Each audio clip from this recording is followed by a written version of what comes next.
How's it going, everybody? So today what I'm going to talk about is how I installed a full system in my truck. There were many videos I went through to try to figure out through YouTube and go into different specialists when it comes to audio installation, stuff like that. There's a lot of questions and answers I got that were just kind of like iffy about what I was trying to figure out. So I ended up figuring out exactly what I needed to do in order to install this. Now, my main goal was to keep the stock radio inside of this truck because, again, everybody knows that stock radio pretty much is a computer system for your entire truck. It controls all your settings. So I didn't want to mess with that. Definitely didn't want to get an aftermarket radio or deck or whatever you want to call it. But I needed to attach and basically install either an LC7i of some sort or an LC2i. Whatever the case was, I'm going to explain the differences. I did install both of them. I first started with the LC2i, and I'll explain to you why I switched to LC7i after that.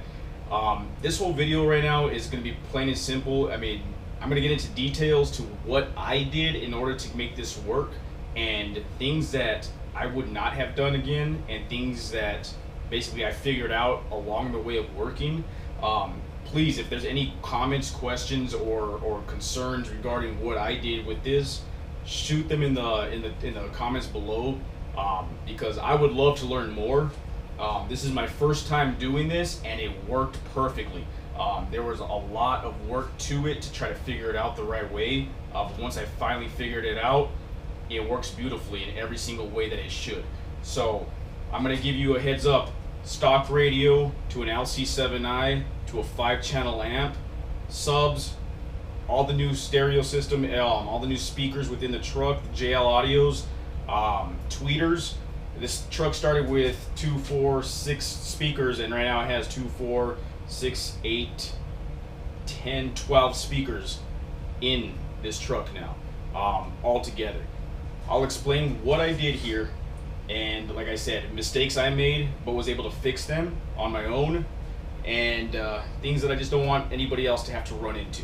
Alright, so this is a 2015 Dodge Ram. It's the quad cab, the crew cab. 4 doors, basically, so you have an understanding of how many speakers I had to purchase and the length regarding wire, all that stuff. But I'm going to walk you through every single thing I did, every single tool I used, and that way you have an idea of what you need to purchase if you don't have it.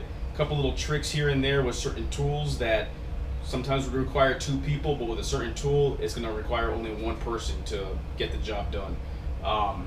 So, hope you enjoy, and I'm going to walk you through everything I did. Alright, so just starting off with the truck itself before we get into the installation process. Let me turn these lights off here so I don't kill my battery with all these doors open. Okay, so as you can see, this is the 5.0 U-Connect.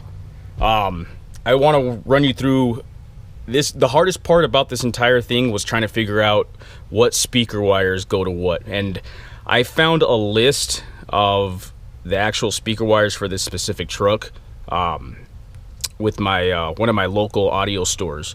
They went ahead and provided that for me. Definitely gonna have to find that for you.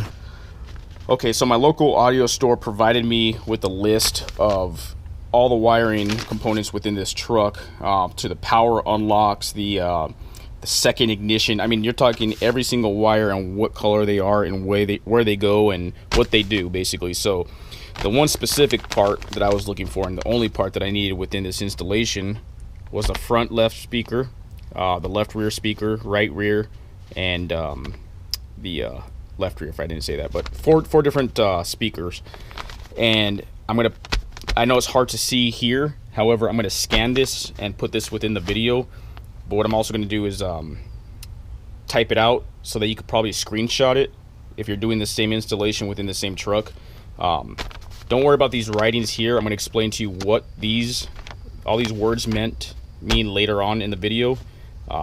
It's basically just to attach new wire that I did to which wire this is that's already installed within this truck. So pretty simple. When you have this, it makes a world of a difference.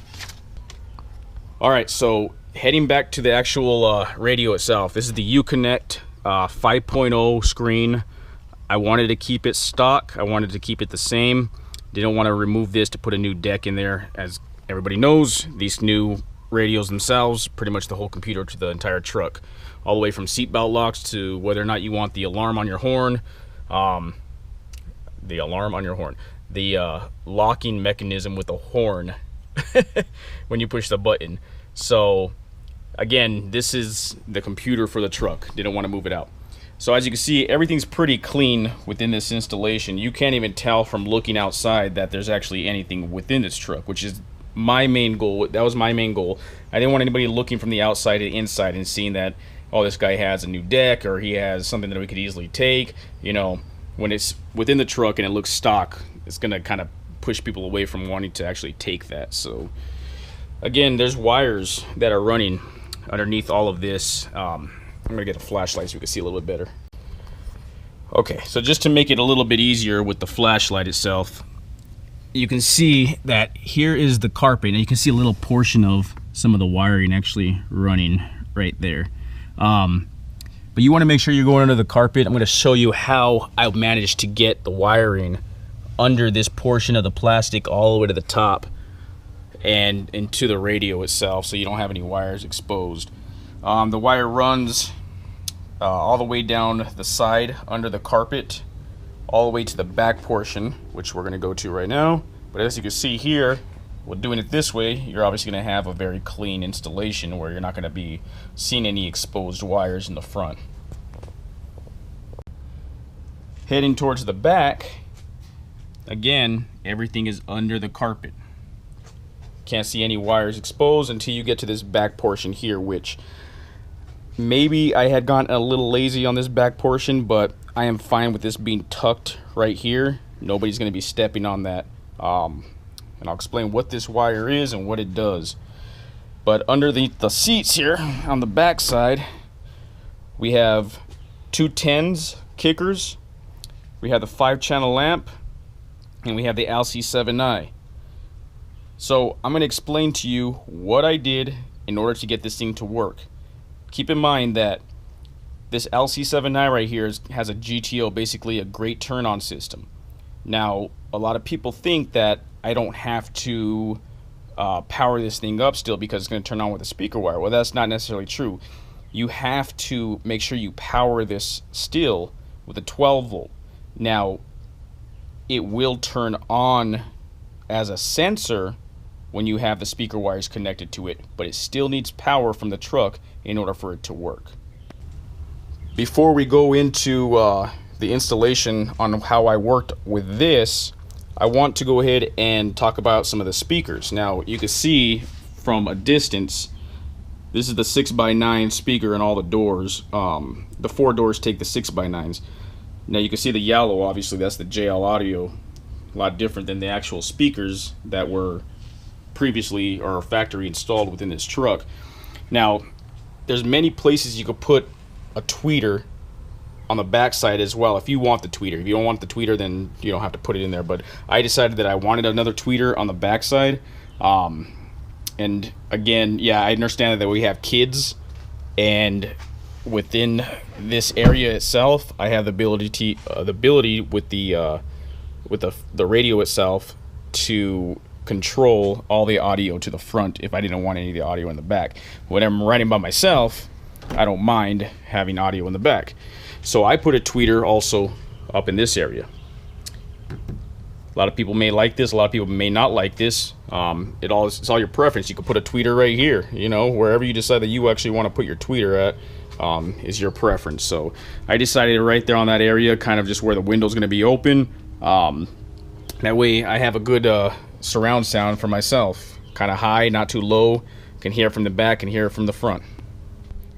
My other tweeters that I put in here are on this portion of the door panel. Again, you can see the yellow JL audio speaker within that door. I also have dash tweeters in this area and on the other area, on the other corner over here. Plus the tweeter on there, doors, and some in the back on this side. So I'm going to explain to you what tools I used here and why I did what I did. Alright, so some people may ask why the LC7i. Well, again, the stock radios don't come with the RCA outputs, so you want to make sure that you have something that actually is able to give you an RCA output, which is on the back side of here, which goes to the amplifier. In order for you to have an amplifier, you need some RCA outputs, and that's what goes on the back side for the inputs of it. So that is the reason why you need this middleman here for that to work. If you had an aftermarket deck or an aftermarket radio installed with RCAs on the backside, you would not need this. But again, I'll explain why I chose this one over the LC2i, which I had purchased prior to this. Alright, so I haven't uninstalled anything right now or disconnected any power, but as you can see, there is a power source right here. See the red button or the red dot? This is on based on the fact that I opened the speaker doors. As you can see, they turned off because they know this machine right here knows that it's not a constant power right now, so the truck's not on, so it does turn off. So if you had any questions like, well, is it going to turn on, is it going to turn off, is it going to remain on, as you can see right here, little proof that it does turn off when the truck is not being used. However, if you can see this, it does sense for some reason the speakers turning on as soon as I open this door. Truck's not on still. It senses that the truck doors had opened, and now the power is back on.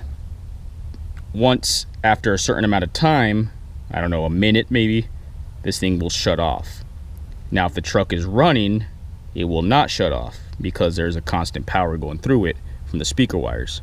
That's the great thing about this right here, so you know that it's not going to drain your battery if you install it the right way.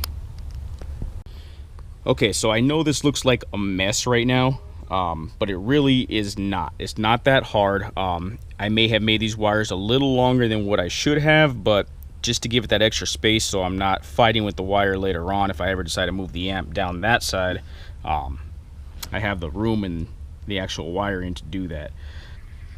Alright, as you can see here, there's black tape right here on this Allen wrench. This Allen wrench came with this amp. Now the amp itself requires a ground remote turn on and your 12 volt. This Allen wrench specifically goes to each of these 3 bolts. These ones right here are just Phillips head screwdriver Phillips screws. So you want to make sure that you hold on to this Allen wrench so you're not searching for it through your entire house when you have to make some adjustments here. So I just went ahead and taped it onto the top of the kicker. The amp, when I push this back, you'll never see this, but I know that it's always there in case I need to make any quick adjustments with this for whatever reason. Okay, so the first thing that I did was obviously take everything out of the packages and I placed them in the areas that I wanted to. So I had my LC7i here and I had my amplifier underneath the seat here. Looking at the LC7i, you have a main input, you have a channel 2, and you have a channel 3. On the back side, you have main outputs, left, right, channel 2, left, right, channel 3, left, right. What I did here, now this is the difference between the LC2i and the LC7i, okay? Keep this in mind. Initially, when I bought the LC2i, all it required was the ability to put out subwoofers, and all you needed for the great turn-on system, I'm just going to call it GTO, was your rear speaker connections. So you need to be able to tap in to your rear speakers in order for the LC2i to turn on with a GTO, which is also, as I explained before, when the power button turned on because the doors open, it caught a speaker connection, turns on. The difference between the LC2i and the LC7i is that the GTO is actually on the front speaker outputs. That is the difference here. So if you think that it's going to be an easy swap from the LC2i to the LC7i, and you just went ahead and installed your rear speakers into here thinking that this thing is going to turn on once it's powered up, it is not. It needs to be powered up from all 4 speakers. And if you were to take these rear speakers out, it'll still turn on. You won't get your subs, obviously, because you're no longer powered into this. You want to make sure that you have all your speakers tied into here, because this main output, or main input, I'm sorry, is from the front speakers now, and this is what makes it turn on. It has the GTO sensor. Okay, so just giving you an idea of what all this stuff is. I have my 2 front speakers tapped into this portion right here, into the main input. I have my 2 rear speakers tapped in to the channel 2. Nothing is going in channel 3. We don't have to worry about channel 3. Why they have it there, I'm not even sure. So if you were just doing a 4-channel lamp, let's say, and they only had the ability for your sub and then 1 RCA cable going into it. This main input right here, the left-right, is the one that you want to use for your auxiliary, basically where your RCA cables are going for your speakers. And then the channel 3 output is what you want to use to go to your subs. You would not use anything on the channel 2 output. However, this is a 5-channel lamp, and let's go take a look at the back side of this so you have an understanding. This is a 5-channel lamp here, so you can see that I have 2 inputs for 2 different amp sides, amp 1 and amp 2, and then I have a spot for a sub. So the reason I got a 5-channel lamp instead of a mono and then a 4-channel or whatever it's going to use just to power the sub and another additional lamp is basically less work, I guess. The money itself could have cost a little bit more just to add that extra amp. However, the reason behind the 5 channels, I'm starting this fresh. I would understand completely if you had the LC2i for a while and you had a mono amp and you were just running the subs and you're like one day, okay, I want to amplify my speakers now. Well, in that case, it's probably too late for you to return that amp and the LC2i, so you're going to have to buy another amp and purchase an LC7i for this to work. And then obviously you're gonna have to use some power distributors, just extra work.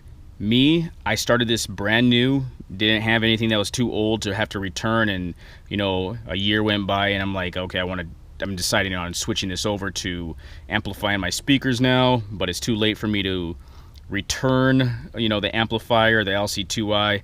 I did this within a week, and I actually purchased a 4-channel prior to this with the LC2i just to be able to power the subs. And then when I decided that I wanted to amplify the speakers as well, I wanted to do this right, I went ahead and turned everything back in and purchased the 5-channel and the LC7i, and those are the 2 things that I need without having to run any extra wires, any extra power distributors, multiple amps in the backside. This thing works beautifully, and so does that. So, but again, this is the reason why I have all those RCAs going in to this area. I'm going to explain something later on to what I figured out within this amp that was kind of off, and I still have no idea why, but I managed to figure it out, and it works. I'll explain that part later. Alright, coming back to the LC7i. So as you can see, I have the 2 front speakers tapped in here, your negative positive to the left front, your negative positive to your right front. And then for the channel 2, I have negative positive from your left rear and negative positive to your right rear. Coming out of here, this main output is going into my auxiliary 1 input of the amp. The channel 2 output is going into auxiliary 2 of the amp, and the channel 3 output is going into the sub. So that's how I have this thing set up right now. Okay, going over to what is needed to get this thing running is your remote out. As you can see here, you got remote out, nothing in remote in, 12 volt, and your ground. So many people are saying there's different ways to actually do this. I tried all the different ways. However, I figured that this was probably the easiest way to do it, and it works. So remote out, this wire here came with the amplifier. So I'm using this wire itself, knowing that it came with the amplifier, to use it with the amplifier. I'm pretty sure you can use a little 16 gauge wire, but I went ahead and just used what was actually purchased with the amp to make sure that it works right. So I have a remote out going in, coming in from this portion itself, remote out, running to the remote in of your amplifier. Let me get a flashlight. Hopefully this is not too bright and you can see this. As you can see, you have the GND on the amp, stands for ground. The REM is your remote in, and your 12 volt is your power source. So I have the remote wire from the remote out of the LC7i running into the remote in on the amp. Okay, the next wire that we have here, I think this is too bright. Let me see if I can tone it down just a bit. The next wire that we have here is your 12 volt. Again, nothing in the remote in, but we have our 12 volt wire right here. And this right here that I purchased, you have to purchase separately. So you have to get some 16 gauge wire in order for this to work. Anything thicker is probably not going to fit into these slots. I haven't tried 14, but I mean, it might fit, but I wanted to be safe and went with a 16 gauge wire. It's a very short run, and it's going to do the job, and it does do the job. Okay, try not to blind us with the flashlight here, but as you can see, everything looks tangled up right here. Like, what the hell did this guy do? But as you can see here, that's the remote wire. I could have easily cut it very short, and we had a short run that just looks like that, but I decided that I wanted the extension portion so I don't have to worry about that later in case I ever wanted to move this amp down further, which I don't see a reason why I have to, but just in case. Now, the 12 volt wire, as you can see, going in from the 12 volt, this is the 16 gauge wire that I was talking about, and this goes straight into, it actually wraps around the actual 4 gauge wire that's used from the amp kit itself. So you need to purchase an amp kit separately in order to be able to power this up. But this is going tied straight in to the 12 volt alongside the 4 gauge wire. Works beautifully, no issues with that. The one difference that I did with this, and just to give it an extra safety precaution, I guess, is I put an inline fuse holder on here. Will it ever need this? Probably not, but you might as well be safe to do so. There's a fuse attached to this 4 gauge wire that's near the battery. Once something, if anything happens, that one should blow out before it gets this. However, if it does not and something goes wrong with this amplifier itself, I don't want it to affect the LC7i. So if anything happens with the power, it's going to blow this fuse that's in here. Let's see if I can get this thing open. Alright, so as you can see here, there's a fuse with this. Alright, it's just a little 10 amp fuse. That fuse will blow, which costs, you know, a couple cents probably, rather than blowing up this thing. So again, I have my 16 gauge wire coming from here. I cut the wire and attach the inline fuse. Now these things are like a couple dollars, but it's gonna save your product. Sorry, I was in the flashlight, I didn't even notice that. You have your 16 gauge wire here to your inline fuse,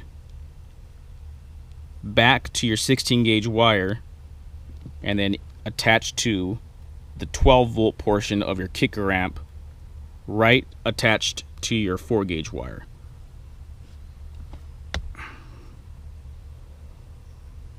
I know it looks like a mess, but once it gets tied together, it looks very clean. So when you purchase this inline fuse holder, now this is not necessary. You don't have to do this to make this work. Again, I just wanted to be extra safe and put something up that I know is going to protect my system, just in case anything happens. These things you could purchase online. This was purchased at Lowe's, and it was I think it was like $2 at the most, $2 or $3. But again, it does its job, and if something were to happen, you know, God forbid. The wire that I'm talking about with the 16 gauge wire was also purchased at Lowe's, and as you can see, it's 25 feet, plenty of wire. They have different colors. Whatever color you decide to go with, it doesn't really matter. It's just the insulation color that it holds. So I went with the blue. Obviously, everything, the kicker cords, everything, my speaker wires, everything's blue. So I kind of wanted to keep it the same. I purchased a blue one and a black one, just to be able to determine the difference between the power wires and the ground wire. Could I have used blue all throughout this and known where everything goes really? Yes, I could have. It's a very short run, but might as well just keep it different. This was not too expensive, and now I have plenty of 16 gauge wire, I guess, to do something else with. Okay, and as far as the ground wire itself, of course you need to ground this LC7i as well, which again, what I was just explaining, the black wire, same exact thing as the blue wire, it's just black insulation. This is getting tied into a bolt. There was an opening here cut out already, so I went ahead and I sanded this down. Should get the flashlight out just real quick so you can see this a little bit better. Here we go. So I sanded the paint down. You want to make sure that it's bare metal. Here's one thing that I did wrong initially. I went ahead and I found a spot. If you can see under here, there was a hole. There it is, right there. There was a hole that I used. Found a bolt size that fit it. Actually, I think it was right here. Yeah, you can see where I sanded it down. I found a bolt that fit this. Put it on. Pop this backside out here, just like this. Put a nut on the backside and grounded it off. The issue with that was I was getting a little humming noise, and I wasn't sure why, you know, that was coming out. I didn't know that was the actual reason. So, learning this, you never want to ground to metal that is attached to something and not the actual like chassis of the truck. So what I figured out was that this was metal, obviously, and there was nothing that was actually it wasn't attached to anything. It goes to the bottom of the truck. I mean, this is the base of the truck itself. When we go to the bottom right now, I'm going to show you. There was no hole here, so what I needed to do was I needed to drill a hole. I just used actual drill bit with a drill. I'll show you which one I used. Alright, so this is a drill. Again, this is basically, if you have no idea what tools are or anything like that, that's what I'm going to be talking about for this entire installation. There's some carpet still on this bit itself. But as you can see, this is a bit. It's a regular bit. It's not a metal bit. It's not a it's a wood bit, basically. It's not a masonry bit, and it actually worked. It got through the metal. The metal's not that thick on the bottom, and this will work. Just you got to be careful that you're not bending it all over the place, and you're literally going in and you're making your hole. Now, if the hole is too small based on the fact that your bit's a little too thin, all you got to do is kind of just maneuver it around and get that hole opened a little bit more. Sorry, I have the car seats in the back of the truck right now. This is not where the kids sit. It's just so I can get to the back of the truck, underneath the seats right now. So I went ahead and did that. I went ahead and drilled a hole, and I used a bolt to go through, obviously, the ground for the amp kit, which we're going to talk about in a bit. But I did tie it around the screw underneath the washer, and then the bottom portion of the truck has the nut. Now this is where it gets a little tricky. So once you make that hole so that you can ground straight to the truck itself. You want to make sure that you're grounding straight to bare metal. So you make sure you have to sand this down, and all I used was a wire brush. Obviously this wire brush looks like a very bad toothbrush. It was brand new at the time that I started using it, and as you can see, it took a toll. However, it got the job done. These are very cheap. I believe I bought these from Harbor Freight about a year ago, and they work great, but I can't see them lasting too long. Anyways, instead of using sandpaper or anything just to grind that down, all the paint off, because you want to make sure there's going to be paint on this metal, and you want to make sure you get to bare metal. This wire brush itself did a great job, and it takes a while, but it's like almost like you're just brushing something. Put some elbow grease into it, and eventually that paint will come off. Okay, for the fun part, we have our bolt, we have our washer, and on the very bottom we have a nut. Now the hard part about this was that it's underneath the truck is the nut. So if you had put this bolt in, put the washer in, put the nut on the bottom, got it tight, or started screwing it on, and then you went with a drill or a screwdriver, whatever you decide to go with, to get this thing flush to this portion. Once it reaches a certain point on the bottom, that nut on the bottom is just going to keep spinning, and you'll never get this tight. So you either need one person on the bottom side and one person on top, one holding it with pliers, the nut, and one screwing it on the top and making sure that that thing gets really tight. Or you can use these vice grips. These are very good tools. They have different sizes, and what you do is once it gets put onto a bolt, let's say for instance this one, I'm not sure if this one's going to work because it's a smaller gauge one than the other ones that I have, but let's say for instance you wanted this bolt. Actually, let me put the camera down for a bit, loosen this up. Okay, this actually might work. What these are meant to do, I mean, they have different functions, but what I used it for was to put it at a certain distance. Okay, tighten this just a little bit more. And once you have it on something, push it against it, and you can lock it. Now, if you can see that locked, this is going nowhere. So if I were to go to the bottom side of this bolt here, I could screw it in, and this bolt's not going to go anywhere because it's locking in place. It's almost like another hand. This is basically being used as a hand to hold that. So, probably asking what the heck I did with this. So, what I need to do, what I had to do, let's get a little dirty here. But if we go under the truck, guess I should have brought the flashlight. Yeah, let me grab the flashlight. Alright, so as you can see, this was the hole that I bored out. This is right underneath. You want to make sure you're very careful with the gas tank, which is not too far from here. So you want to make sure that your bolt right here is completely, wherever you're drilling in, is completely open in the area.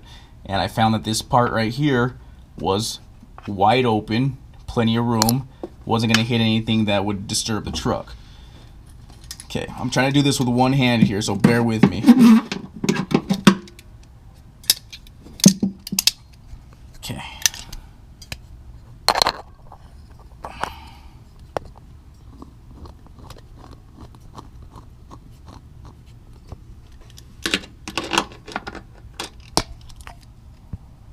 Alright, here's your vice grips. There's your nut. If you're on the top and you're doing this by yourself, that nut will keep spinning by trying to screw it in.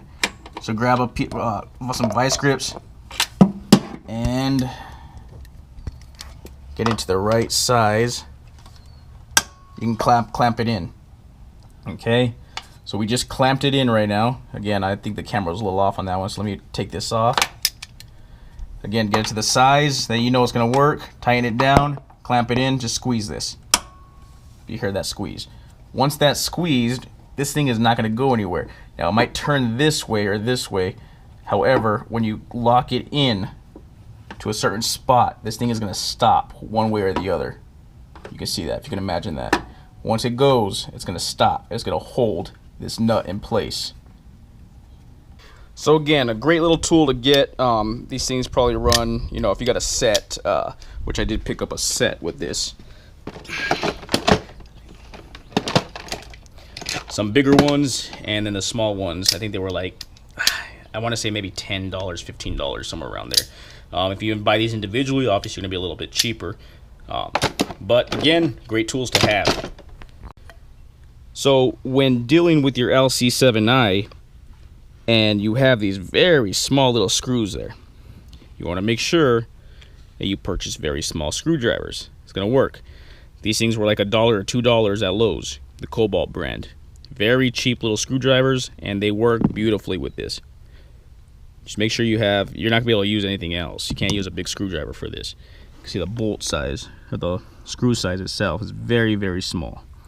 So if you use a flathead, it'll fit right there.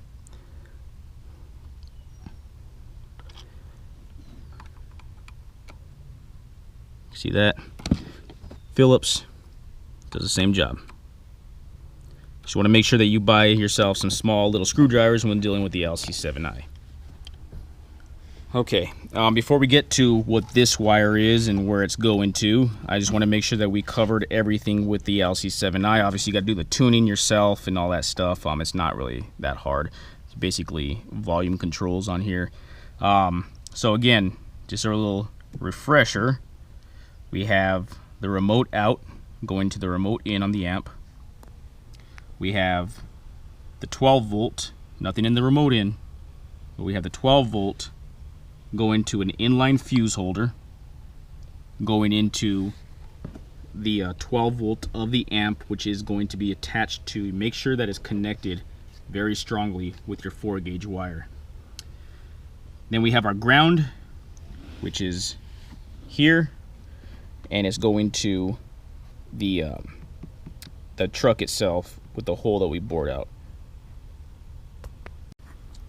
If you did everything correctly with the speaker wires and you attached it and everything worked, but you did nothing right here, this thing would never turn on. The power would never come on, and you're gonna wonder what the heck is going on with this thing. You need to make sure that you do this in order for this to turn on. Okay, I'm gonna get into the speaker wires later because it kind of works with where the radio is coming from. However, there's this stupid mosquito right here that I'm gonna keep missing. I think I got it. Okay, anyways, so back to the amp itself. Now there's a couple things that are coming off the amp. So it came, again, this amp comes with nothing except for your remote wire, and I believe it came with the speaker wire too. Yeah, it did. It came with the speaker wire. This is 16 gauge wire here, and this goes to your subs. Okay, again, for the amp itself, I know this looks so ugly right here. I feel like just taking this off for this video, but I'm gonna leave it on just to make sure it stays there and I don't lose it. This is the kicker. The model is the CXA600.5. Just in case you were trying to figure out what amp it was that I was using here, and if you wanted to get the same one, it's a great amp. 5-channel again, provides some RCAs, 2 different inputs plus the subs. So again, we have our ground here on the left side. Now this ground wire is going to the back side over here behind the LC7i, and it wraps around to this point. Now it doesn't matter which way you go with it, as long as you are grounding the same exact spot as your LC7i.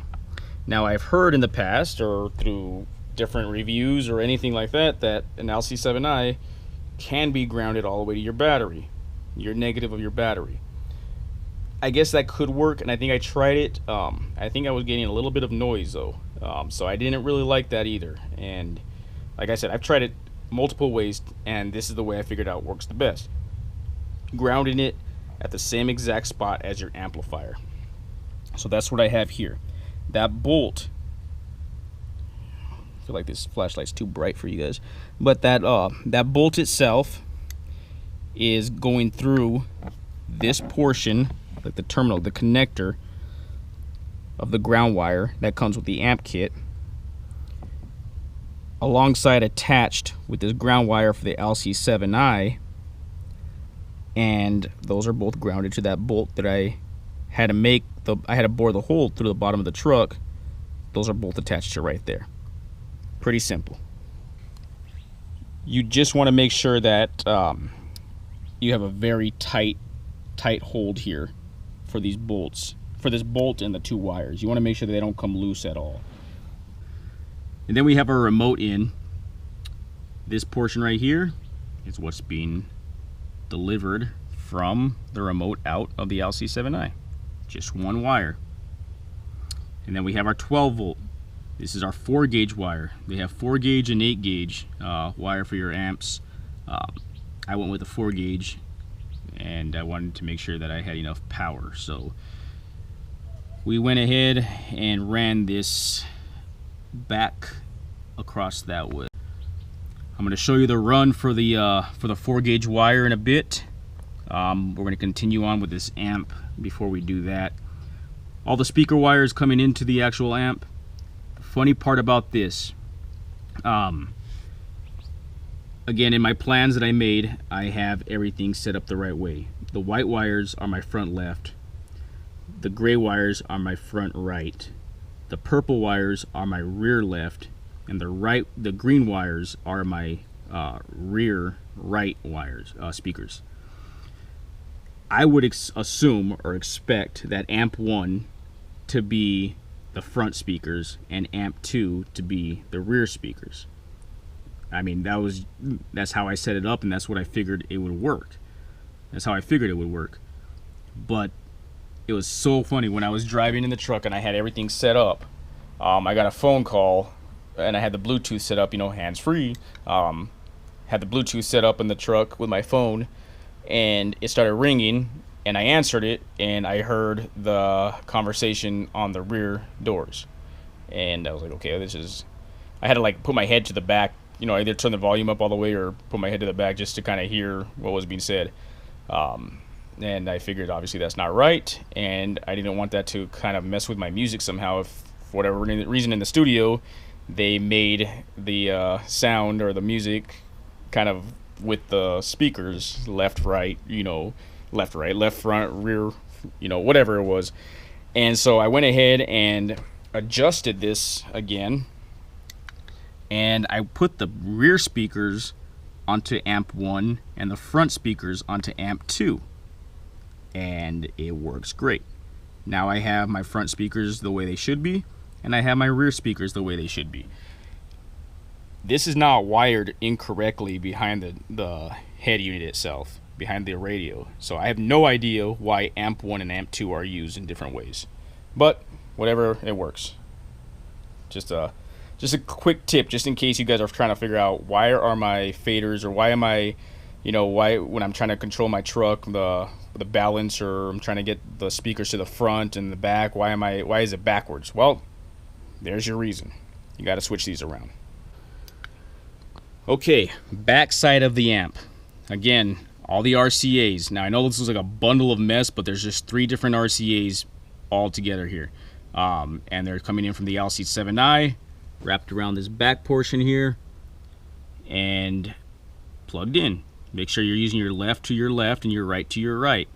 The kicker is, I'm using the kicker RCAs here, and one set comes with the amp kit. Not the amp, I'm sorry, the amp kit. And then I purchased 2 separate ones as well. So just not the whole amp kit, I just purchased 2 separate RCA cables so that everything kind of matches up together. It looks good. It looks better than having different RCA cables. I guess it doesn't really matter, it's your preference, but just in case that's something that concerns you. Anyways, so I have the amp 1, amp 2, and the sub, and then obviously I have everything tuned out already. I hate that I have to use a flashlight here because it's probably making this video look like crap. But anyways, going around, if you can remember correctly, that the 4-gauge wire is this blue wire right here, right there, and it's running this way. The reason I have it tied with a tie strap right there is just based on, or a cable tie, is it was extra wire that I didn't want to cut and lose, so I just, again, tied it together. This 4-gauge wire is running down the carpet. Now keep in mind, you want to make sure that you are running your power wire on the opposite side of the truck than any speaker wires or RCA wires. You want to make sure that they're kept separate, because if there's any power pushed against the RCAs, you're going to end up probably getting some bad noise. So just make sure you keep it separate. So again, speaker wires are on that side, and if you're running RCAs from the front all the way to the back, you want to make sure they're on the same side of the speaker wires and away from your power wire. The only difference was I'm not running RCAs from all the way from the front to the back, because I have the LC7i running the RCAs from that to the amp. So just keep that in mind. So again, going under the carpet here, all you have to do is pull this up, this portion, and you can get under the carpet. Coming around this side, this bird right here, I swear, that is the worst bird I have in the neighborhood. And I have to like feed my dog at nighttime just based on the fact that that bird will attack that food in the day. A little off topic there, but we're going ahead, and the 4-gauge wire is continuing its run alongside here. And this is the fun part, but it's not hard at all whatsoever. If you can see up at the top right here, let me see if I can get a good spot. Lower this flashlight just a bit, see if you can get a better view. You can see 4-gauge wire. This is the ending of the 4-gauge wire. This black portion right here going up and into that hole. This was the best place for you to find a spot. Now I know people say, why don't you dig into this rubber gasket thing on the side here, harnessing all these wires? No. I went ahead and found this spot here. All it is a little styrofoam on one side and a plastic piece on the other side. We're going to open this hood right now so you can see this. But you can see that it's running away from everything. It's not touching anything, and it's going into its own individual hole. Okay, now we're in the underneath the hood itself. On the opposite side, you can see the wire coming in. Now, maybe I made this hole just a little too big. I'll have to fix that a little later, but again, that was a plastic piece. It looks metal, but it's actually plastic. All I used was a little spade bit just to get through that and have the wire come through. Eventually, I'll put something over that, whether it be some sort of caulking, or I don't even know if you should be using caulking within a hood, but I'll figure that part out.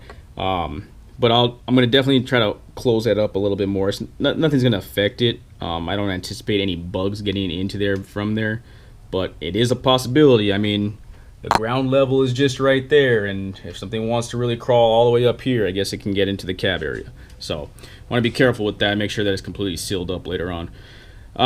Anyways, nothing's attached to my negative terminal on my battery. Even though you could have attached the LC7i to that from the ground all the way to this, I decided not to. You can see the wire, the 4-gauge wire running down this side. Here is the fuse. I found a good spot for it right against the side of the battery. There's a little plastic box right here underneath the fuse holder that I don't even know if it's harnessing anything, really, to be honest. I don't know if there's anything in there, but it was a great little spot right next to the battery to put this.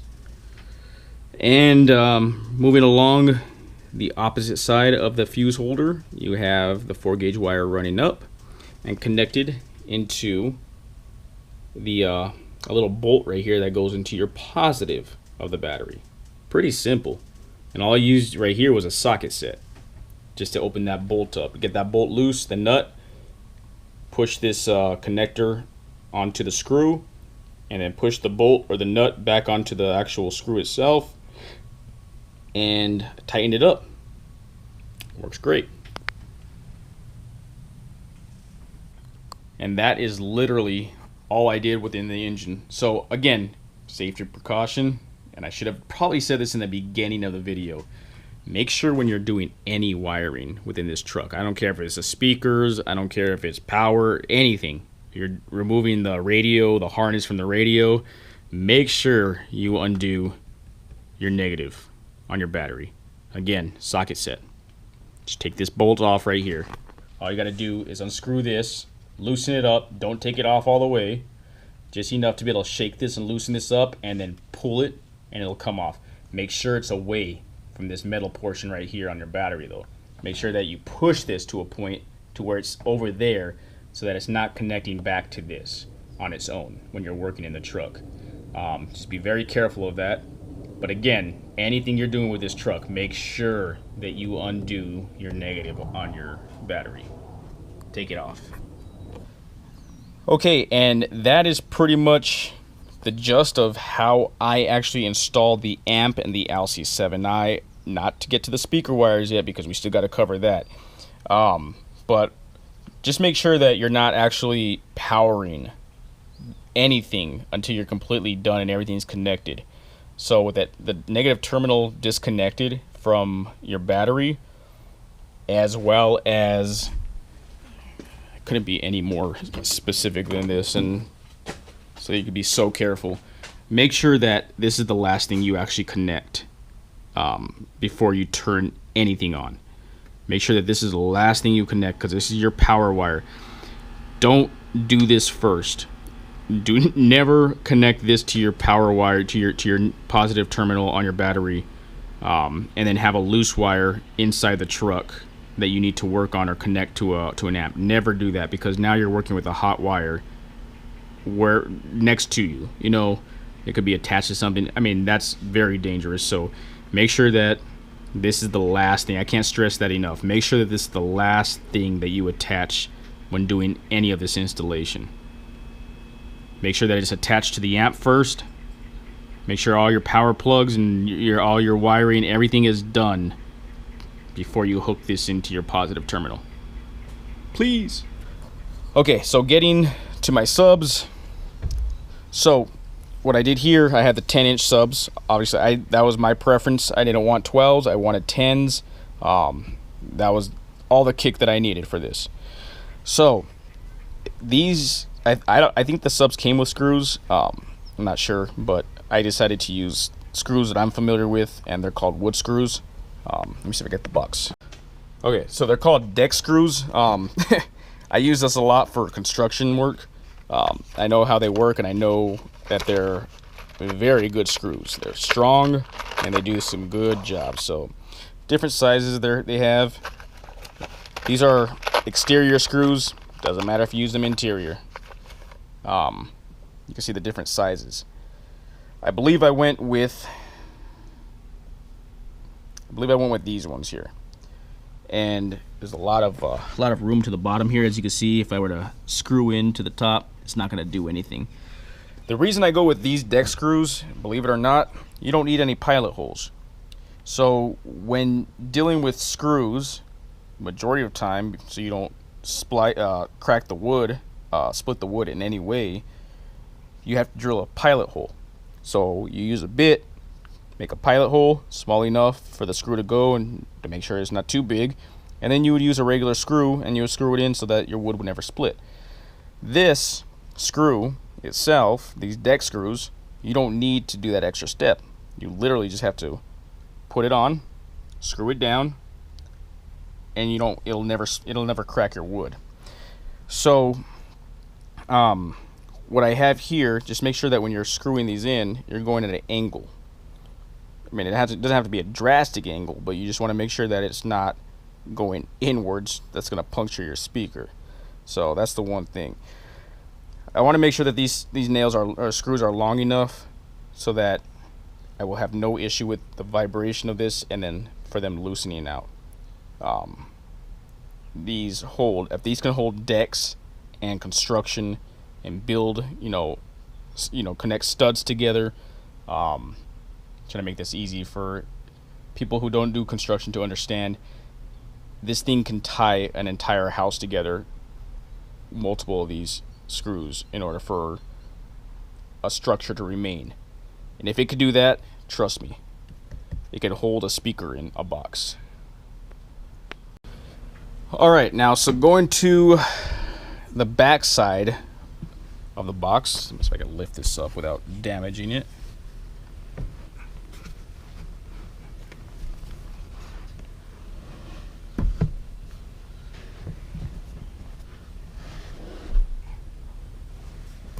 I have to hold it up at this angle right now. Okay, so the way I hooked up these subs, called parallel wiring, is pretty simple. You have a top that's for your sub. You have a top that is positive and a bottom that's negative. So for the meantime, I'm going to use gray as positive and blue as negative. So I have the wiring coming out one strand until it meets two separate strands of wiring. Coming to the actual sub itself, I have the gray in the positive and the blue in the negative. This side, gray positive, blue negative. The only difference is how I have this ran. Okay, so I have, if you pay attention to all the negatives, it's really not that hard. I have one negative coming out of this, and I have one negative coming out of here. Both those two blue wires are connecting to the one wire that's going into the amp. Pretty simple. Just tie it together with some wire nuts or whatever you want to use. I use wire nuts. Pretty simple. This portion itself, you got your gray positive, your gray positive. They are coming together eventually, both those wires, to meet with the one wire that's going into the amp. That's parallel wiring, and it works beautifully because of the fact that it provides a lot more power for your subs. My understanding, and it does. It works. Okay, so getting on to the speaker wire portion of the LC7i, I have, you can see them tied in the back over this way, and they're actually pushed behind all this so that it doesn't get in the way. 20-foot wire, so I needed two sets. I needed 40 altogether. I wanted to make sure that I wasn't fooling around with it. I didn't want to go 15 foot or 10 feet. You want to make sure you're not making any additional splices. This is coming from the head unit behind the radio all the way to the LC7i, and then from the amp itself all the way back to the radio.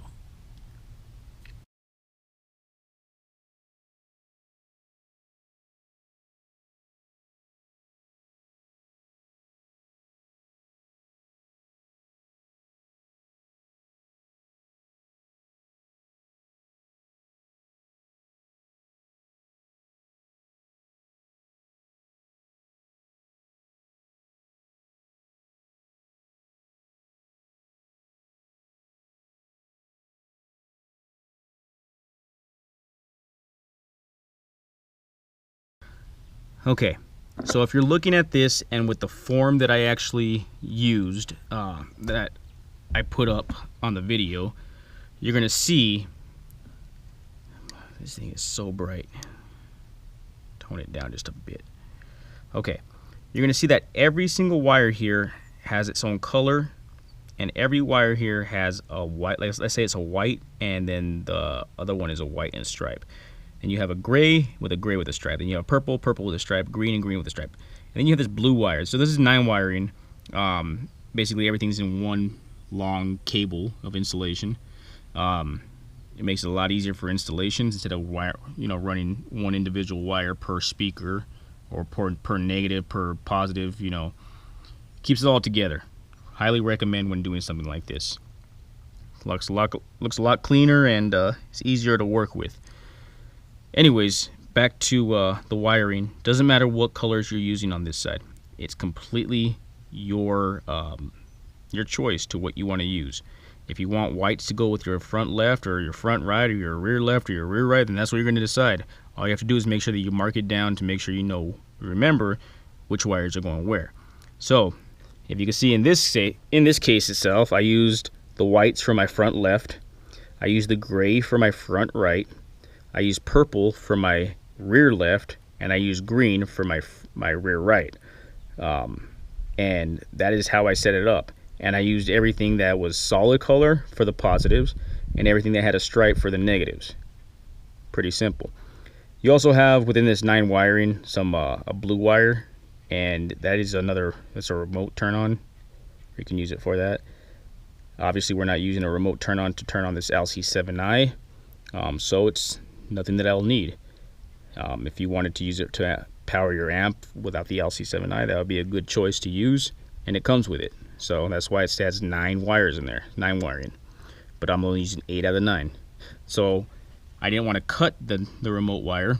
I'm not going to ruin, good wiring in case I ever strip this out and get something else that's better in the future and still have the same wiring. It's still going to work. So I went ahead and just taped the blue wire against the cable itself. It's not hooked up to anything, so it's not a hot wire or anything like that, and I don't have to worry about that being affected. I just don't want to cut it off and lose that wire itself. Okay, so this wire now, again, is running on the side, as you can see here, and you're wondering why there's tape probably attached to it. It made it a lot easier to attach both cables together to run down the carpet. It's like one thick cable instead of working with 2 separate ones. Before I continue all the way to the headrest, and so I don't forget, or I'm sorry, the radio, I wanted to explain the bass control that I have running alongside this as well. As you can see, there's a little black wire there. Dim it down a little black wire, almost looks like a telephone wire. It's probably the same exact thing actually as telephone wire. It's running all the way down alongside with the speaker wire. That gets connected to the back side of your LC7i. If you're doing this setup, don't worry about purchasing a sub control, one of those knobs that go in the front of the dash for the kicker amp itself, or even attached to the amp or connected to the amp. This right here is going to control all your bass to your amp. So all you need is the remote level control that goes on the back side of this LC7i, basically right there.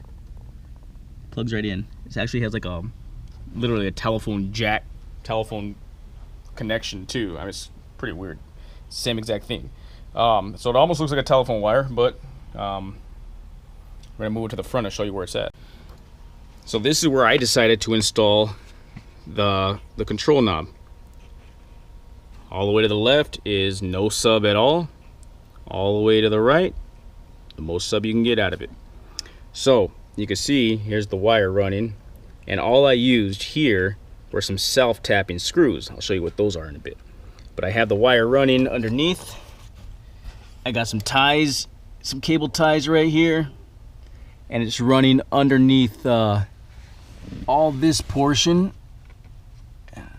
Looks like there could be something you could actually attach something right here. I didn't even know that. In the future, a little bolt that's not attached to anything else. But anyways, it's running back behind here, and all you got to do in order for that to work is if you wanted to pull this out, just pop it out and it pops back in. So pretty simple to do. And then it runs alongside. Let's go to the other side. It literally runs underneath this entire thing here. So I guess doing a video, I might as well do it right, show you guys. See how this thing just pops right out, and the wire is right here.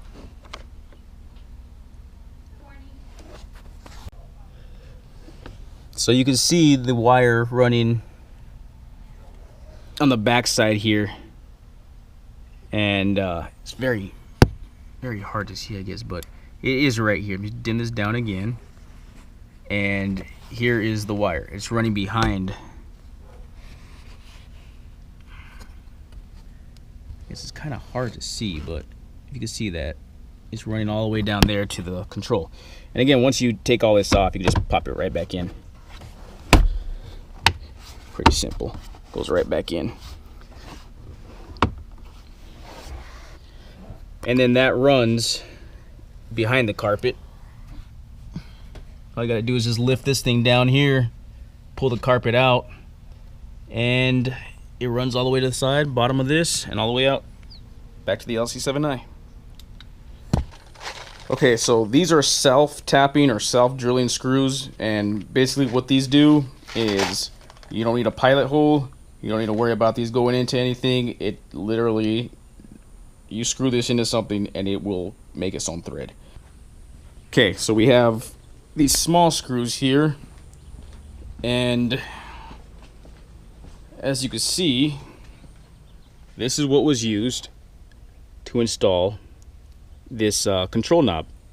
I have 4 screws, 2 on each side, and I literally put this up to the plastic. Once I put this into the holes, put this into the plastic, screwed it in, and it held. You don't need any pilot holes, you don't need anything extra, you don't need all these crazy anchors. All you need are self-tapping screws. Put it right here, just make sure it's these small ones, nothing too large. You don't want the long ones that are going to protrude into anything else. You want to make sure you get the small ones, but just enough to do the job. This thing does the job. Self-tapping will hold this thing forever. Believe it or not, I use the same exact things for the tweeters here. No sticky tape, no double-sided tape, or I didn't use the screws that came with the actual tweeters themselves either. I used self-tapping screws and went straight into the plastic. Works. Okay. So now getting to the most obvious one, I guess the easiest one, but yet probably the most work, is the speaker wires coming from the truck to the LC7i and from the amp back to behind the radio attached to the speakers. So if you can imagine this, you have speaker wires that are going into a harness that are in the radio. Each one of those speaker wires needs to get tapped in to your 9-wire. Okay, well, eight of the wires out of the 9-wire. Each speaker, your positive, your negative, your front, your right, rear, front left, rear right, rear left. All those, they all need to get tapped in. Okay. So as we can see here, all our inputs for the LC7i, right, okay, hopefully that's not too dark or too dim. Anyways, these are all coming from the speaker wires that are connected to the harness. So these wires themselves are connected to the speaker wires that I cut after connecting these speaker wires to the harness wires. So these speaker wires are connected to the ones that are going into the harness. Then you cut them at a certain length to make sure you have enough room to play with them behind the unit still. And these wires coming out of the amplifier are getting connected to the speaker wires that you cut. You just got to remember which speaker wires go to where, and that's why you make sure that you write a list down. And again, back to the list where I said don't worry about this at this time. Going back to this list, now you can understand why I wrote on here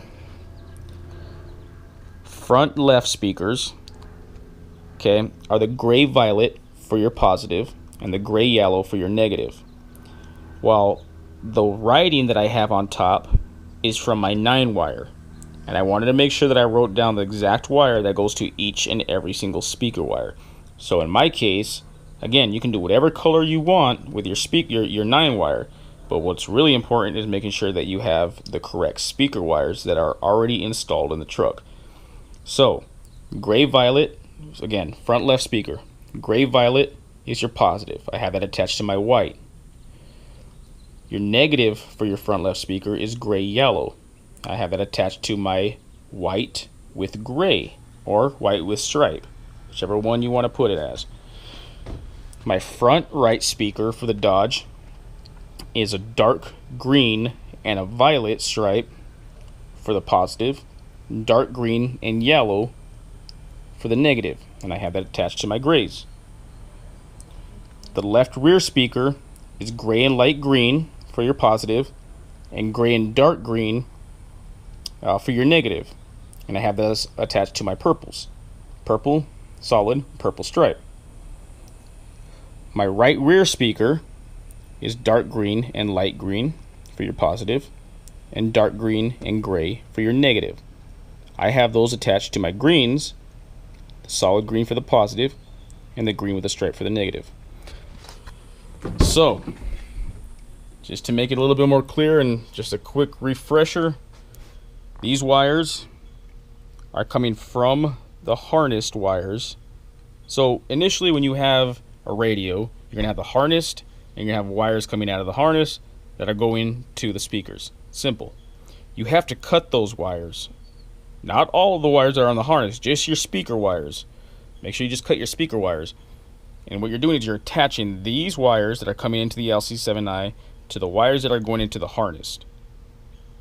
The wires that you cut that are now loose behind, just dangling right there all together, not dangling, but just right there all together, but are cut and are not connected to anything anymore, are going to be connected to the outputs of your amplifier speaker wires now that are coming all the way around and getting connected to those. Make sure that you are using the same colors so that you don't mix up with what wires go to what.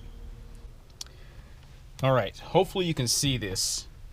So again, self-tapping screws, great to have. So I went ahead and used some cable ties, put all these back together, and that way it's a little cleaner put together. I want to make sure that this thing is pushed back decently far enough, and it's not going to take any more than a little self-tapping screw here to get this thing in there. Highly recommend magnetic bits. They hold the screw in a little bit easier than trying to use your fingers. I'm going to try to go around the camera here, so it'll be a little hard for me. But anyways, very easy to use. As you can see, there's one that's in there, and I'm going to go just make sure you don't hit any wires.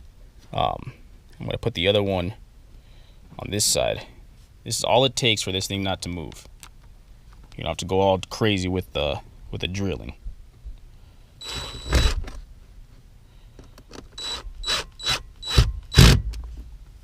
There's one in, and as you can see, it's not going to go anywhere. It's not going to slide all over the place. Do the same thing with the amp. Move the amp to this side. Let's try to get all these wires out of the way here.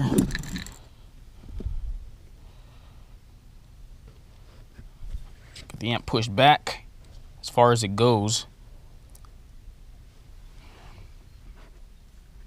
I'm going to have to do the same exact thing. Self-tapping screw.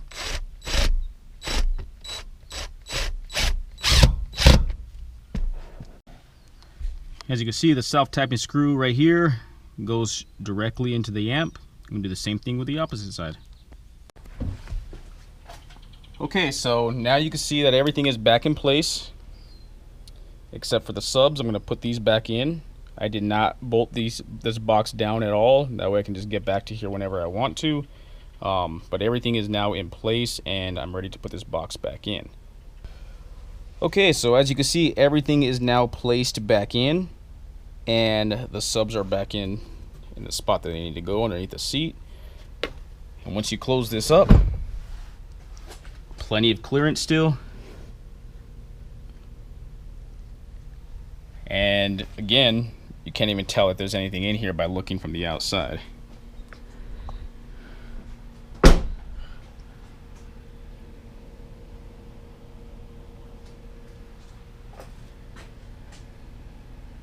Everything looks stock still. That's the way I like it. Alright, so just to give you an idea of the tools that I know for a fact that I had to use throughout this project. Again, some people may decide on using other tools. If you have certain similar tools that are going to work the same way, whatever you decide to do, these are the tools that I used, and I know for a fact that I used at least once during this project. Okay, so we have tie wraps, or the cable ties. Definitely need these. They're super cheap. I think they run like $2 or $3 for a pack like this, and they come in different sizes, some long ones and some short ones. I believe this is a short one. Yeah, so Different sizes, doesn't matter what size you get as long as you have enough to go around the cables that you're using. So for small speaker wires, these small ones will work just fine. Some of the tools that I used here, let me put this camera down, face it down. Okay, so some of these tools that were used, definitely. Okay, you have needle nose pliers. Needle nose pliers can be used for multiple things. You can cut wires. It has a little portion right here that you can cut, you know, other things off if you need to.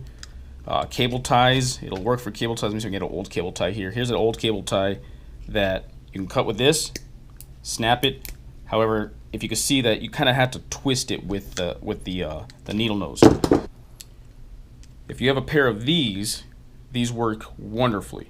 All you have to do is literally get it to where you want to cut the cable tie, snap it off. It's gone.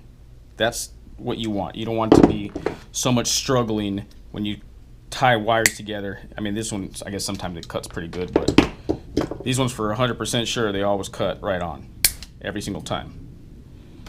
So, moving on from these, obviously your deck screws, wood screws, if that's what you decide to use for your subs, you have to have some sort of socket. You have to, in order to undo your battery, your terminals on your battery, the nuts and bolts.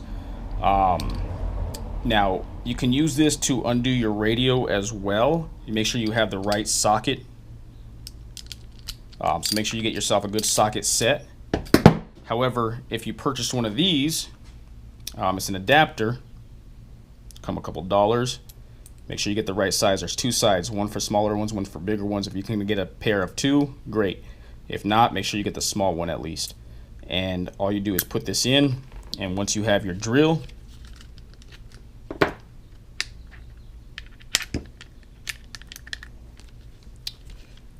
works just as good as this, except a lot faster.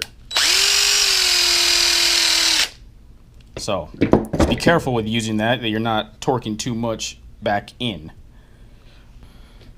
While mentioning the drill, obviously you're going to need yourself a nice drill, something that's going to get the job done. Don't go and buy a cheap one. Make sure you get one that, if you don't have a good solid drill, I mean, you can use this one for it as well, but I love these impact drills right here. They're so much easier to connect your adapters to. That way you have a screw ready to go. You don't have to worry about fussing around with the bit itself. So two screws, two drivers, definitely want one of these. That way you can actually drill into the metal portion and the plastic portion where the 4-gauge wire goes, and the metal portion where the ground wire goes. Moving aside, you also want to make sure that you have two small screwdrivers. Again, a couple dollars for these two things, and they're going to last forever, but you need to make sure you buy these if you're using the LC7i. You want to make sure you have a very small flat blade or a flathead screwdriver to be able to pop off certain plastic pieces. As for the razor, you want to make sure that you have a good utility knife with a sharp blade on it. When you're cutting into insulation of wiring, you don't want to be using the dull blade because you're going to be pushing too hard to try to cut it, and you're going to cut into the insulation of the wire itself. So you want to make sure that you have a nice brand new blade on the new cable cuts. Now if you don't have some brand new blades, you want to make sure you buy some, and these are very cheap. A pack of 10 costs a couple dollars. Moving aside, you want to make sure you have a bigger head Phillips screwdriver. This is what's used in order to tie in your speaker wires into the amplifier. You don't want to use a small headed screwdriver because it won't work. You want to use a big one, and don't use a drill when drilling in your amplifier, the screws in the amplifier. Just a regular screwdriver, and that's all it takes. Black tape, a lot of people like to use heat shrink. Heat shrink is great. You need to make sure you have a lighter at least in order to shrink the tube around any connections you're making with two different wires. Black tape is used just as well. You can use black tape, works just as great. Been using it in home construction for a while. Make sure when using your drill that you get yourself a good set of bits. You want to make sure that you have flatheads and Phillips just in case. This Hitachi one is a great example of various types. Your Allen wrenches, your star wrenches, and your T's that you are going to be using, because the radio requires some of them to get off. There's 2 screws at least that have this design of bolts or screws that are in there. This right here is a tool that I purchased. It's called a painter's pry bar. Got it at Lowe's for a couple dollars, and I use this if you want to get underneath some of the plastic pieces that you just want to lift up and stuff a wire on the bottom of it. This is a good pry bar. Works perfectly. You just got to get underneath it and pull it up a little bit, just enough to be able to fit something under there. Great little tool. Wire cutters, must need for this job. Make sure you get yourself a good pair of wire cutters. You have all their gauges on the side right here: 18, 16, 14, 12, 10. Obviously we're using 18 gauge wires, so we're cutting mostly out of this area. The good thing about this set of wire cutters, and I think at Lowe's for like $14 or $15, it has a crimper on the bottom too. So you can purchase yourself a nice crimper set. That's actually going to be used when you're using your butt connectors.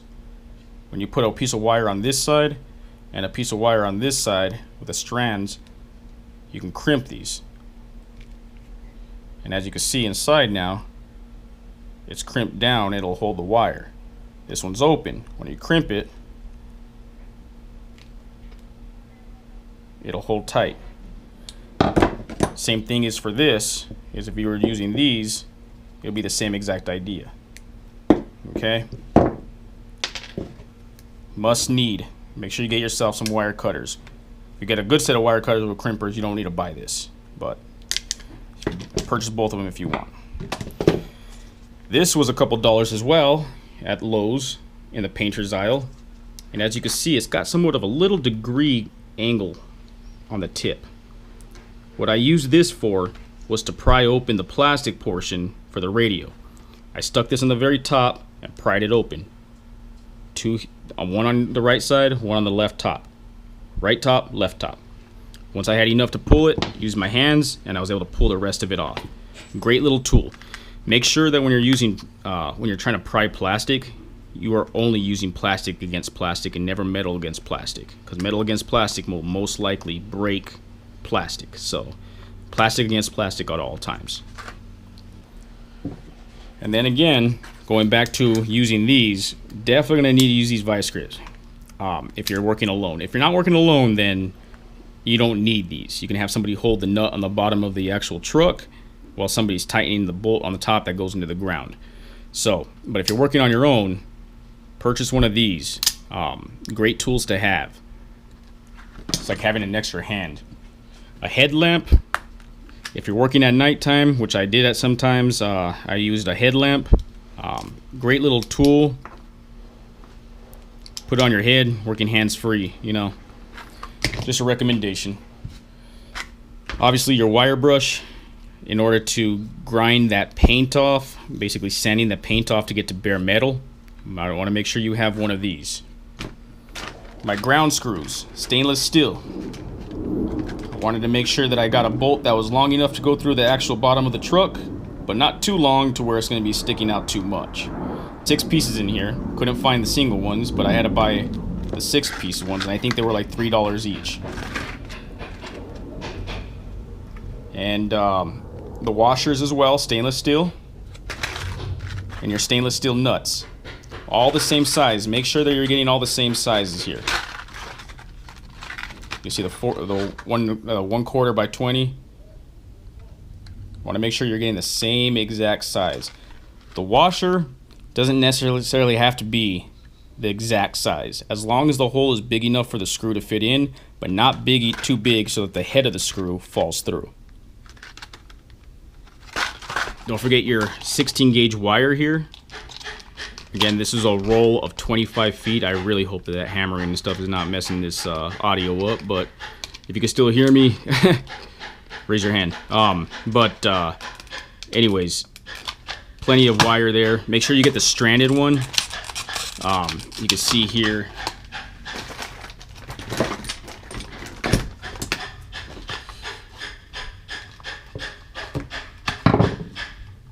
Stranded wire. Not solid. Make sure you get the stranded. Fuse holder, the inline fuse holder, a couple dollars at Lowe's. Again, everything here was purchased at Lowe's, so just keep that in mind.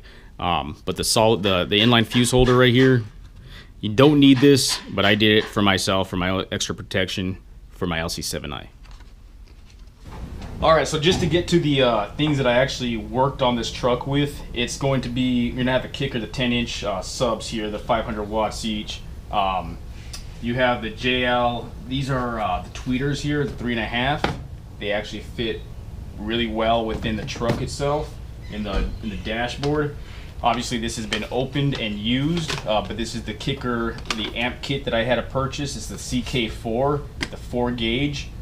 It's a max at 1500 watts. It's gonna keep up with everything that I need with this system.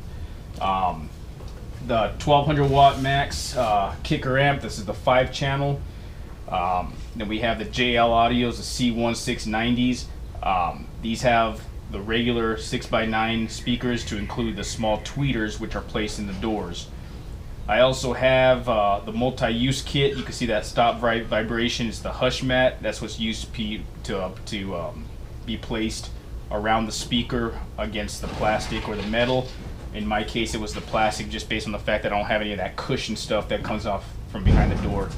And we have the wave breakers here. This goes behind the speakers. It kind of stops the vibration or the waves, I guess, within the speaker, and it just shoots out instead of going back and shooting out. And then obviously the LC7i. So just to give you a quick rundown of what things cost here. Prices may change at the time that you actually see this video or further down the line. However, this kicker amp set right here is $150. I priced it at Best Buy and Amazon had it for $75, so it was half off. And Best Buy price matched this, so I got this one for $75. These tweeters themselves, they run $100 for the pair. These subs here, I believe, were around $85 to $90 with tax and everything each. So just keep that in mind. About 160, 170 bucks each itself. I mean, for the pair. The kicker amp, if I can remember correctly, it was somewhere between $500 to $600. Just make sure that if you want to get yourself a nice kicker, a nice 5-channel lamp. There's a lot of traffic going on right now. I'm sorry. 5-channel lamp, that you get one that's gonna be suitable for your entire system, and this one will do the job. The JL Audios for the pair and the tweeters, $150 each, so $300 for all the speakers and the doors. And then you're moving over to the LC7i. This one ran, I believe it was $180, so just kind of price match $200-ish at a store. You could buy these online for a little cheaper. However, I wanted to purchase one specifically from a store just in case anything was wrong with it. It was an easy return. I could take it back. I know where it's coming from, instead of having to hassle with the internet back and forth. So again, these are all the units and speakers and amps, machinery, whatever you want to call it, that I use to set this entire system up. Alright, and so don't forget that you're going to need a sub box as well for this project. This one ran me $150. It was, again, purchased at my local audio store. It's the B-Box model brand, and it works very well, actually. I don't see why I would need anything else. They have different price boxes, some cheaper, some more expensive. Not quite sure why you would need a more expensive one. If they have extra features of some sort, maybe some certain designs, Not quite sure, but this one works perfectly fine. I don't see myself having to purchase another one. Okay, so thank you guys very much for watching. Again, this is my first time doing this. There was a lot of ins and outs and a lot of runarounds that, you know, I could have done differently, and things that I did that I messed up on that I fixed, you know, just by doing some more research, going to ask questions and try to figure things out. I have gone through many YouTube videos, and everybody has great YouTube videos in regards to installation like this. The only thing that I was missing out of the entire installation, through all the videos that I watched, or even, you know, actually there was two things. I couldn't find the Dodge Ram speakers, the colors, anywhere on the internet. And I don't know if I was looking in the wrong places. I was looking on YouTube, I was looking on Google. Every single thing I was looking at, I was trying to find just an easy, what color speaker wires go to the Dodge Ram, what goes to what, you know, and I couldn't find that anywhere. So luckily, the local audio store in my area happened to print a page out for me, which was completely awesome of them. They didn't have to do that because their installers are losing out of money if they help somebody out, you know, install stuff on their own. So a couple things I wanted to do this on my own. I know that even just installing the LC2i and the subs, they told me it was going to cost me $900. Do I want to pay $900 for an installation that you can figure out on your own? No. I like to do a lot of things myself, like to figure things out, and that way you know in the future that you actually can do that on other people's cars as well, or trucks. So I figured out how to do this on my own. The entire value, I guess, of this system, from everything to include wiring, I can't say the tools because the tools I already had, but if you were to purchase tools, you're probably looking in the more $50 above whatever you're spending, you know, within the equipment itself to make this work. But it was right around $1,500 for everything.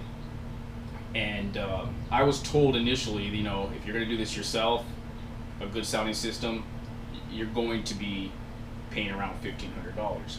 I said okay, and I bought things by themselves, little by little, and then when I figured out adding them all up together, they came right around that price, which was pretty right on for them to say that. But again, I didn't want to have to pay for any installation.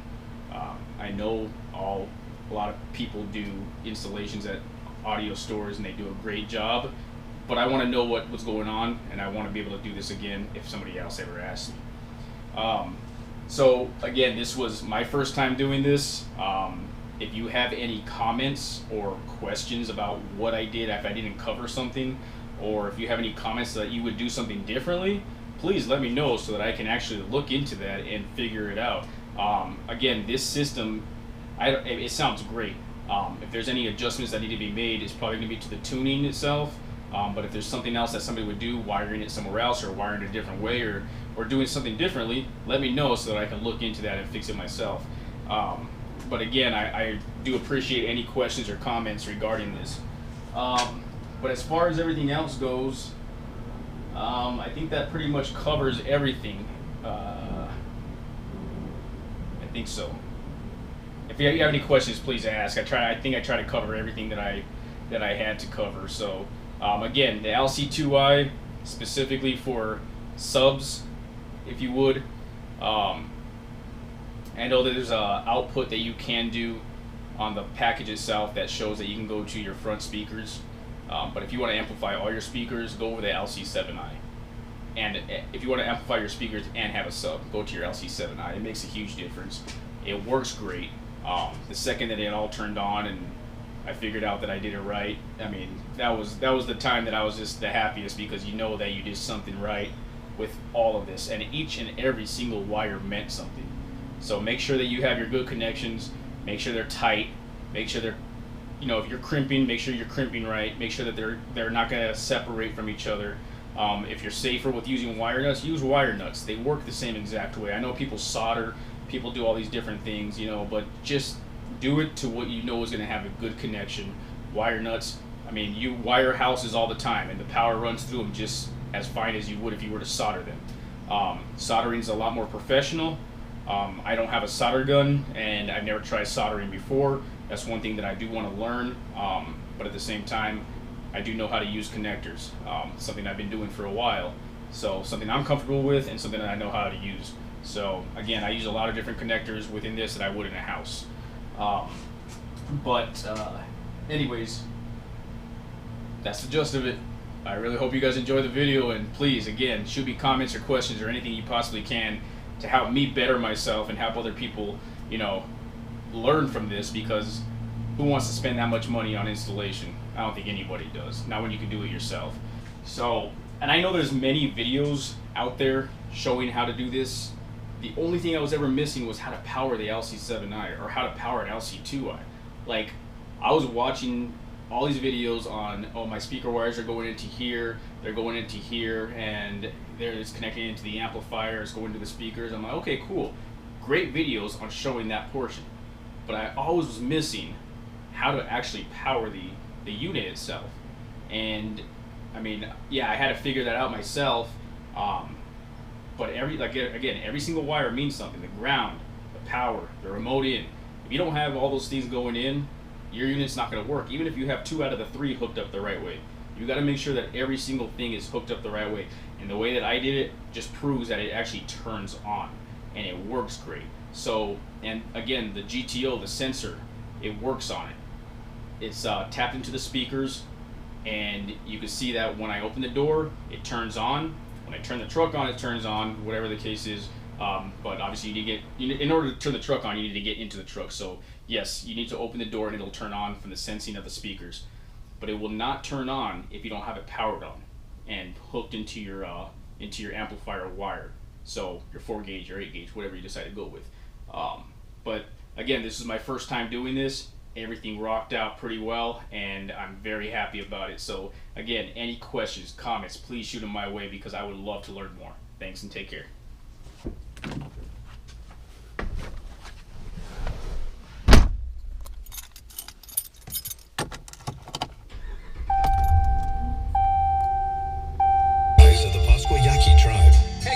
My name is Jason Tilson, firefighter from Black Canyon, Arizona, and I love Firehouse Subs because the more subs they sell, the more they are able to help save lives in our communities. That's why the guys at Firehouse Subs are introducing.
Alright, so that's with the sub on. Just a little quick test. And I'm gonna go ahead and turn the subs down by just this knob itself. And you'll hear it in the middle of the song. I'll point at the screen or something when I'm gonna turn it down.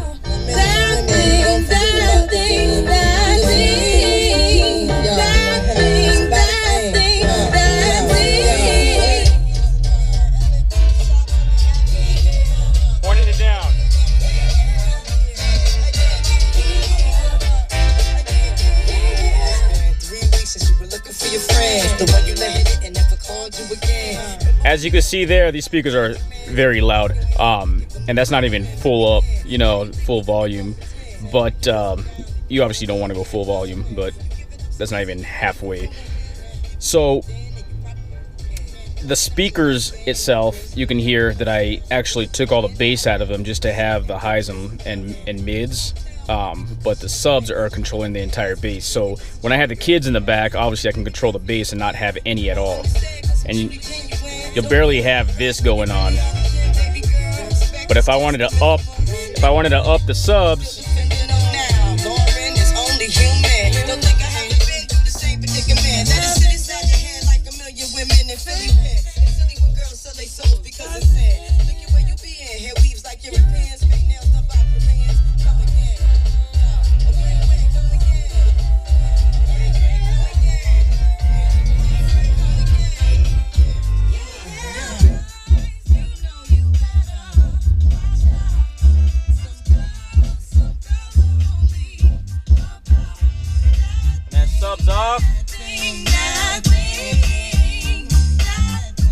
see I control the whole sub from right here. Both subs. No sub on. And then with the sub on.